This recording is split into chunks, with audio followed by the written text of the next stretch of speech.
that the future of workers is more flexible, more innovative, and let me say less stable, but in the sense that I would like to see more connection with the private sector, with think tanks, with universities, in and out from the public sector. That I think will benefit definitely the public sector, but also the entire environment of contemporary democracies.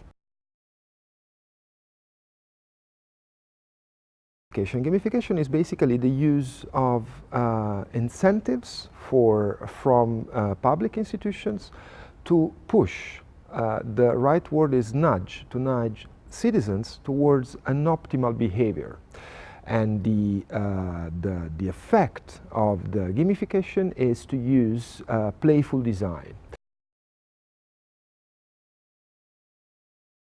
The European Union has been at the forefront of experimenting. I could mention two.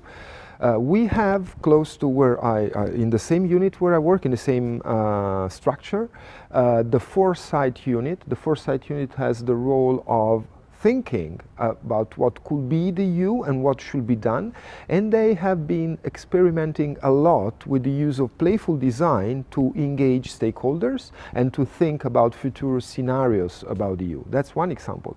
The other example is from the European Central Bank. It's called Economia, and it's a game that is aimed at teaching children the inflation rates. So they learn by using numbers how the inflation rate works and what is the role of the ECB on this. So for one time, I have to say the EU institutions should be congratulated because they've been experimenting these innovative approaches compared with other governments. The common understanding of the civil servant is someone who's not paid very well, who's very difficult to progress in the career, but that has a stable job that nobody will touch.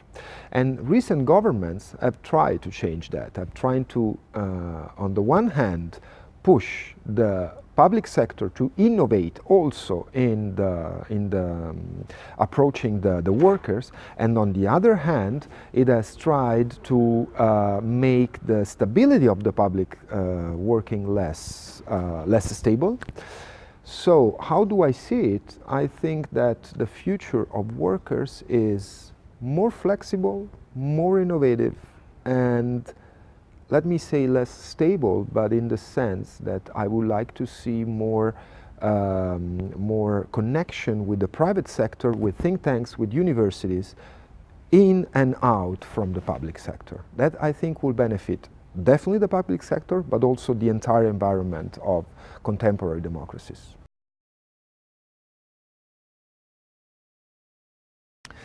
Well, it is important to go voting because it's the way that you let your opinion to be considered in the policy-making process. I understand that it's very attracting, the idea to say, I refuse to vote because I do not like this project. But the only way, the only meaningful way that you have to engage in changing what you don't like from the EU, it's actually to be part of the EU. And the step that you have to do, the step that will let you do this is by going to vote. So this time I'm voting is a powerful slogan. I hope it's a slogan that will be received especially by young voters, because again, this is the EU is not a monolith, it's not a rock, it's something that can be changed, but it can be changed from within. And the only way that you have to change it from within is to start electing your representatives.